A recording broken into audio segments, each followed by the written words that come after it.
কবিতা পাঠের সময় এখন। কবিতা পড়ব। কবির নাম বিজয় দেববর্মা। ডক্টর বিজয় দেববর্মা কর্বরক সাহিত্যের বিশিষ্ট কবি এবং স্বনামধন্য চিকিৎসক। তিনি কর্বরক এবং বাংলা দুই ভাষাতেই সাহিত্য চর্চা করেন। সেই কবি বিজয় দেববর্মার কবিতার নাম খুম্পুইয়ের অশ্রুভরা খাম। খুম্পুইয়ের অশ্রুভরা খাম।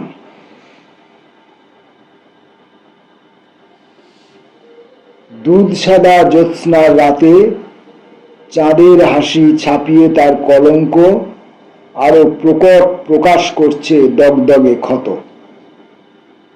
ওই যে ডুম্বুরের ঝিলমিল করা ঢেউরা মাতামাতি করছে কার লাশ ঘিরে, ভাসছে কার মরা স্বপ্ন, জলের নিস্তব্ধ তলায় ডুবে আছে কাদের ঘরবাড়ি। দুধ সাদা জ্যোৎস্নায় কঙ্কালের দল পাঁজর খোঁজে, প্লাবনে নিরুদ্দেশ হওয়া ঠিকানার সন্ধানে দিচ্ছে ঝাঁপ ডুম্বুরের নির্লিপ্ত বুকে। ডুম্বুরের কি আছে মাতৃস্নেহ? জল কি জানে মমতার স্পর্শ? জল আর অশ্রু একাকার, মিশে যায় রাতের অন্ধকারে। কলম কেন কথা বলছে না? অক্ষর কেন তাদের হয়ে জেগে উঠছে না? শব্দ কেন নিঝুম হয়ে আছে? গোলাপ, চাঁদ, ঘাস, কুয়াশা অনেক পেয়েছে।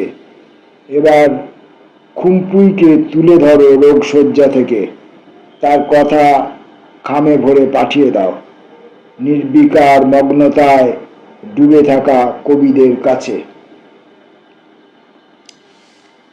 পরের কবির নাম বিমলেন্দ্র চক্রবর্তী। বিমলেন্দ্র চক্রবর্তী। কবিতার নাম ভাগ। স্বাধীন দেশের জন্য লড়ে হরিচরণ বাঘ, গুলি খেয়ে রক্ত ঝরে কপাল জুড়ে দাগ। জেলের মধ্যে অন্ধকারে অত্যাচারে ছন্দকারে মুক্তি পেয়ে শুনতে পেলেন দেশ হয়েছে ভাগ। ভাগ হয়েছে জমি জমা, ভাগ হয়েছে বাড়ি, ভাগ হয়েছে বাবা কাকা এবং ভাতের হাঁড়ি। কেউ বা খুশির পুঁটলি বাঁধে, সব হারিয়ে কেউ বা কাঁদে, কেউ বা ভয়ে বাঁচার জন্য পালায় তাড়াতাড়ি। সেই ভাগে মা দ্বিখণ্ডিত, বহু কষ্ট বহু ঘরে, রইল যারা তারাও কাঁদে কাল বৈশাখী ঝড়ে। কারা ছিল, পাপ ছিল কার দোষ, কেউ কি করে আজও আফসোস? ভাগের ফসল খাচ্ছে কেউ কেউ বা না কেঁদেই মরে। পড়লাম। বিষয়টা যদিও স্পর্শকাতর, কিন্তু কবিতাটি পড়তে ভালো লাগলো না। অতনু রায়ের লেখা মোক্ষ। মাঝে মাঝে খুব ক্লান্ত লাগে, মনে হয় মুছে ফেলি সব পরিচয়। তারপর নোঙর ফেলা হলে বুঝি মোছা কি এতই সহজভাবে হয়? সহজ সস্তা যতটুকু জীবন আমার, অন্ধকার থেকে সেঁচে আনি আলো, তাই দিয়ে ছলাৎ সময় মেপে দেখে নকল আস্ফালন কতটুকু ছিল। কোথায় লুকাবো আমি?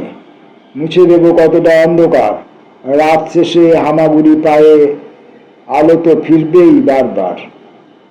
তবু যদি মুছে ফেলি আলো, অন্ধকার কলঙ্কবিহীন, পরিচয় মিথ্যের মতো নাগালেই চেনাচিনিহীন। তারও পরে নোঙর পরে আমিও ফিরে আসি ঘাটে, সব আলো চাপা গেলে বুঝি মুছে ফেলা সোজা নয় মোটে। বোঝা গেল?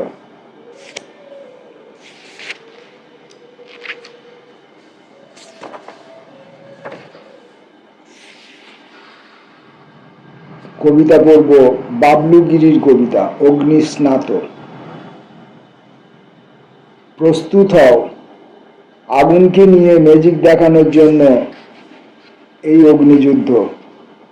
এই আগুনে রাঙানো সোনালি রুটি, ওই কনকপ্রভা অন্ন, তুমি নীর নারায়ণ অগ্নি, সৃষ্টির আদি রহস্য চৈতন্য, সৃষ্টির নাট্যমঞ্চ আদি ও অনন্ত, নীরব ও দগ্ধ কোলাহল।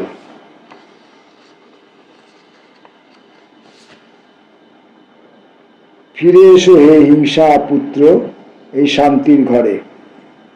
এমন দূরে যেও নাকো ঝড়ে ভেঙে যাবে তোমার গ্যালিয়ন। এমন দূরে যেও নাকো ঝড়ে ভেঙে যাবে তোমার গ্যালিয়ন, হাহাকার ও উল্লাসের ঘরে। সমস্ত বস্তুবাদী, ধর্মবাদী, দ্বন্দ্বমূলক বস্তুবাদী সবই দাউ দাউ জ্বলছে। এইসব ক্ষণকাল মহাকাল হলুদ পাতার মতো পড়ে যাবে। সামান্য ক্ষুদ্র বীজ মাটির গভীরে নিদ্রায় একটু জল ও রৌদ্রের স্পর্শে ভয়ঙ্কর জেগে ওঠে। প্রস্তুত হও, দিগন্তে অগ্নি প্রজ্বলিত করো। মানুষ ক্রমশ পুড়ে যাচ্ছে সঙ্গীত, পুড়ে যাচ্ছে সামাজিক বন্ধুত্ব। আজ রাতভর কবিতা পড়তে ইচ্ছা করছে। পৃথিবীর মানুষ আজ কবিতা পড়ুক। সামনে ধ্বংসের দিন, এসো ধ্বংস মুহূর্তে সবাই মিলে উচ্চস্বরে কবিতা পড়ি। এসো প্রস্তুত হও, অনেক ময়লা জমেছে, এইবার অগ্নি স্নাত হও। ধ্বংস সমাসন্ন হলে ধ্বংসের মুখোমুখি দাঁড়িয়ে মানুষ কি আদপেই কবিতা পড়তে পারবে? কবিতা পড়ার মতো পরিস্থিতি থাকবে? মানুষের মন কি কবিতার প্রতি তখনও থাকবে? নাকি স্বয়ং ধ্বংস বিভৎস আকৃতি নিয়ে আমাদের সামনে চ্যালেঞ্জ হয়ে দাঁড়াবে?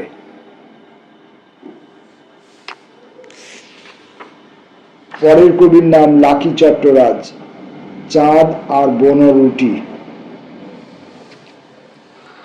পৃথিবীর বাসিন্দা জানে 23শে আগস্টের চাঁদ আর চন্দ্রযান পেয়েছিল শুভেচ্ছার ডালি। পৃথিবীর কাছে অন্যদিকে চাঁদের আলোয় দেখা অন্য ছবি, অন্য তুলির আঁচড়ে। একটি বনরুটির কাড়াকাড়ি, হাতাহাতি, খিদের জ্বালা আর অপুষ্টির নিদ্রা ওদের ঘিরে আছে। জানে না চন্দ্রযান বিক্রমের কথা, জানে না ঈশ্বর কি, ধর্ম কি, মানবাধিকার বা কাকে বলে। সুকান্তের কবিতায় ওরাই নায়ক নায়িকা। পূর্ণিমার চাঁদ যেন ঝলসানো রুটি, চাঁদের বুকে স্বাধীন দেশের নিশান, তবুও ওদের বুক জুড়ে তখন গোপন অসুখ।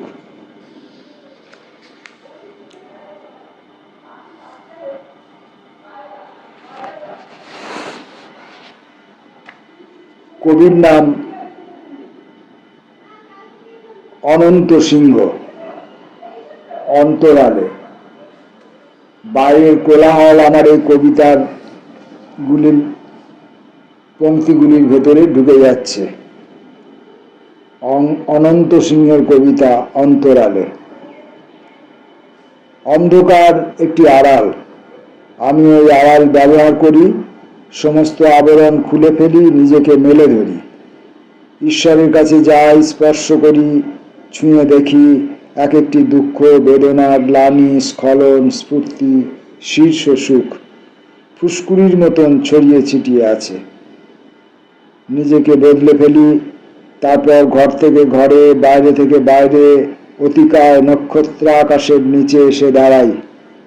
একটি আগুনের ফুলকি, সিগারেট জ্বলে ওঠে।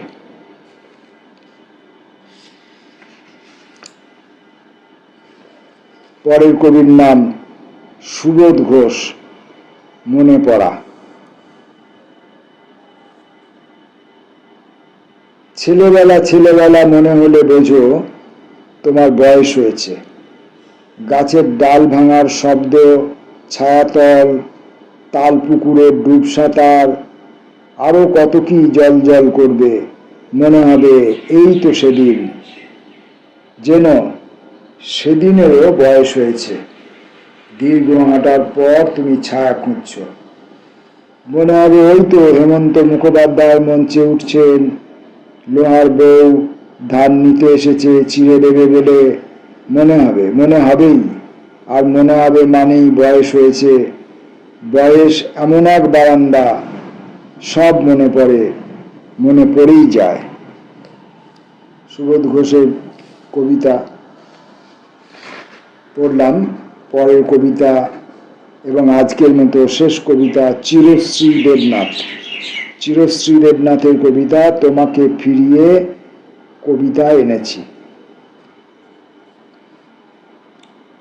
মৃত কলিং বেলে হাত রাখে যারা, তাদের কাছে আছে নিম্নচাপের আভাস। মৌসুমী জলবায়ু ঘন হয়েছে, অঝোর হয়েছে, আবাহনে মেতে উঠছে পাড়া। চারদিকে পুজো মেনটেনেন্স, গণপতির আলোকমালা।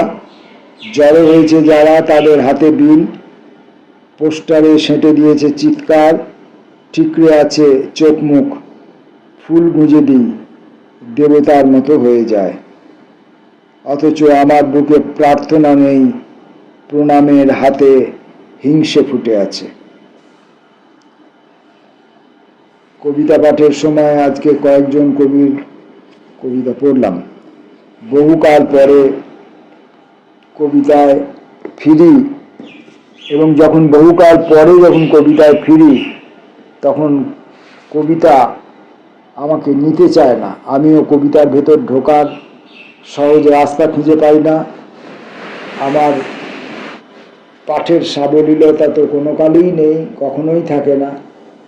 কিন্তু কবিতার সঙ্গে আমার যে একটা ভালোবাসাবাসির সম্পর্ক, মাঝে দীর্ঘদিনের একটা বিচ্ছেদ ঘটে গেলে সেই সম্পর্কে কোথায় যেন একটা টান পড়ে।